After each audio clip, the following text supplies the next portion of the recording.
Bonjour tout le monde, j'espère que vous allez bien. Je mène un projet artistique sur la ville de Gland qui s'intitule Limpidité et qui porte sur la manière dont nous habitons aujourd'hui et sur la manière dont nous aimons les lieux que nous habitons. Je vous lis chaque jour du 6 au 12 avril un extrait de ce projet. C'est à chaque fois un objet du mobilier urbain ou plus généralement un objet présent dans l'espace public qui nous parle. Et ce, afin de porter notre attention sur les choses que nous voyons tous les jours sans vraiment les voir et qui sont pourtant porteuses de poésie. Aujourd'hui, nous sortons dehors, ce sont les frères Toblerone qui nous racontent leur histoire. Pour les personnes qui habitent Gland et la région, ce sera très facile de deviner de qui on parle. Et pour les personnes qui ne connaissent pas la région, ce sera un peu plus l'énigme. Nous sommes nés à une époque où ça ne rigolait pas. La menace planait. Elle s'est même rapidement abattue. Guerre mondiale. Même tout jeunes, nous comprenions bien que ces mots étaient terrifiants. Nous étions une famille nombreuse. Même si ce n'était pas facile, nous nous estimions bien chanceux de former une petite communauté à nous tout seuls et de pouvoir tous compter les uns sur les autres. Dans la famille, il n'y a que des costauds et zéro flemmard.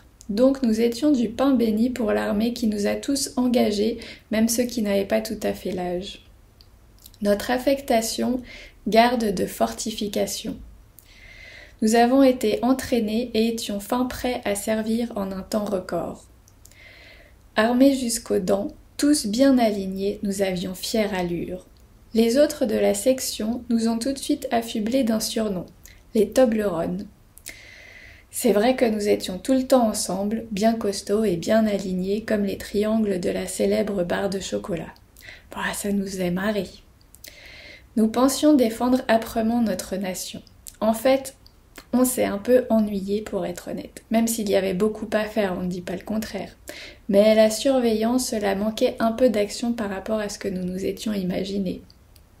Rétrospectivement, bien sûr, nous ne pouvions que nous en réjouir. Mais à l'époque, on tournait un peu en rond. Nous n'étions que des gosses, il faut nous pardonner.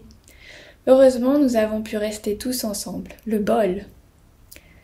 Après la guerre, nous avons eu de la peine à retrouver notre place dans la vie civile. Nous étions vraiment déboussolés. Après avoir cogité un moment, cela a été l'évidence. Nous nous sommes reconvertis en gardes champêtres et gardes forestiers.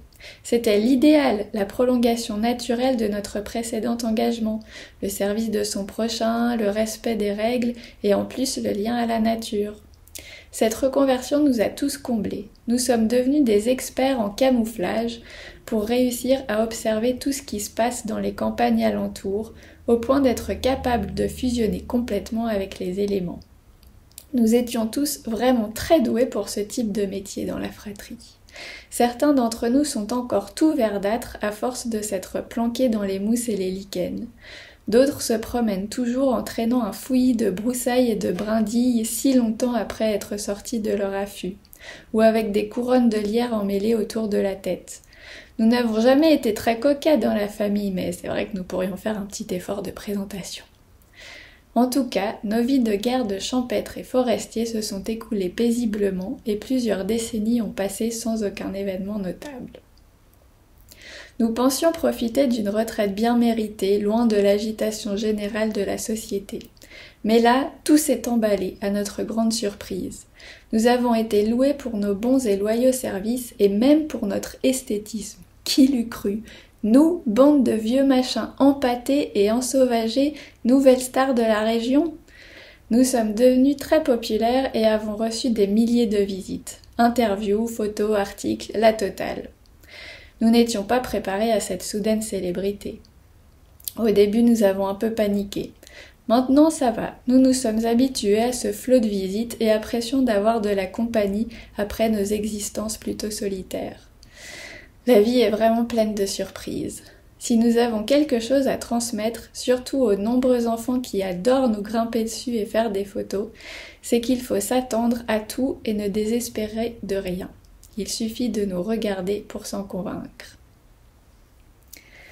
Voilà, alors pour ceux qui ne le savent pas, les Toblerones sont des barrages anti-chars en forme de pyramide, d'où leur surnom de Toblerone, qui sont disséminés sur une ligne qui va du pied du Jura jusqu'au lac Léman et qui passe par Gland. Le sentier des Toblerones est ouvert au public et est très sympathique à visiter. Il longe 3 rivières différentes. Bien sûr, en ces temps de coronavirus, on vous conseille plutôt de rester à la maison, mais une fois que tout ça sera terminé, je vous invite chaleureusement à découvrir ce sentier qui est à la fois patrimonial et dans la nature, donc c'est vraiment très agréable. Voilà pour aujourd'hui avec les frères Toblerone. Je vous dis à bientôt, portez-vous bien et que la poésie enchante votre quotidien.